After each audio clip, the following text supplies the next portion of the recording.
The obvious thing is wow. Wow, wow, wow. These are the two biggest teams. They are very far apart in the two biggest cities. They have the two best players on them in Aaron Judge and Shohei Ohtani. It will be a spectacle. It will cross over. It will have relevance.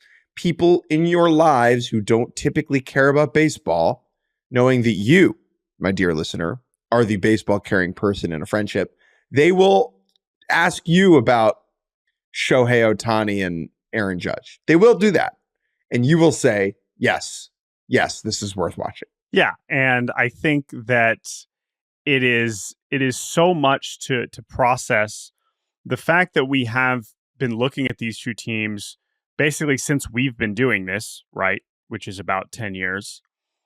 I mean, no two teams have more regular season wins over the last 10 years than these two. Certainly since 09, right? 09, when the Yankees win the World Series, the Dodgers were also the 1 seed that year.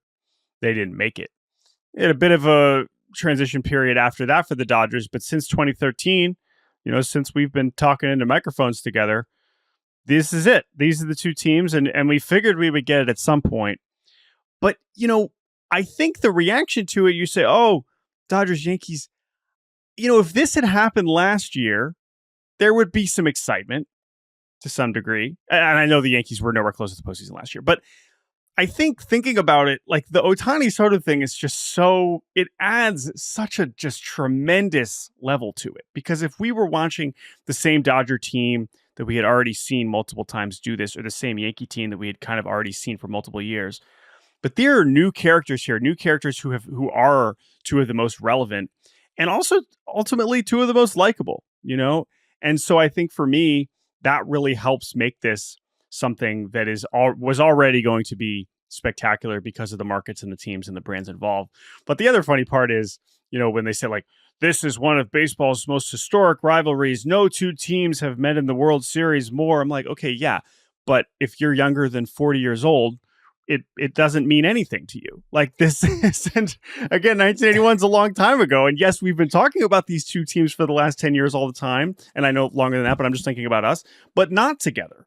Sure, they play in the regular season more often now because of the interleague, but these are not two teams we actually think about together because it hasn't actually ever happened in this sense. And so while would it be nice if Tyler Glasnow was also healthy and Kershaw was also a part of this and somebody's like, sure, there's some missing elements, but this is about as good as it gets. I mean, you can't really squeeze in more stars into one World Series than this. And I can't even, as far as just like the historic spectacle of it, to me, we haven't seen anything like this since the Cubs, certainly, in terms of just how fortunate I already feel that I'm going to be able to see this.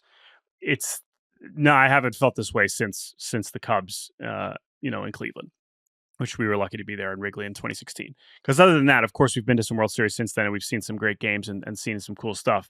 But the heft of this is really something to behold. And not to disrespect the 2023 Rangers, who did the thing, and Rangers fans should hold on to that forever. Going from Arizona, Texas to New York, LA is going to feel grander. Yeah. It's going to have more punch. It's going to have more zest. It just is. Yeah. And to that point, Jeff Passan tweeted, just like as many people after we get that, he said something along the lines of like, you have the biggest payrolls in these two big cities, a lot of teams that people don't like, and that's going to turn a lot of people off. Maybe. I can't really relate to that. And I know we work in the sport, so we have this warped view, and I know it's our job to not care. But man, you don't want to watch these players, man. I just I don't really think this is going to turn people off. I know, I understand that there are a lot of fans that don't want to see the Yankees win, don't want to see the Dodgers win. I get that. I can't understand not wanting to watch this if you like baseball to any level. I'm not telling people how to be a fan. If you are a Mets fan or a Red Sox fan who says, I refuse Padres and say, this is despicable, I will not watch that.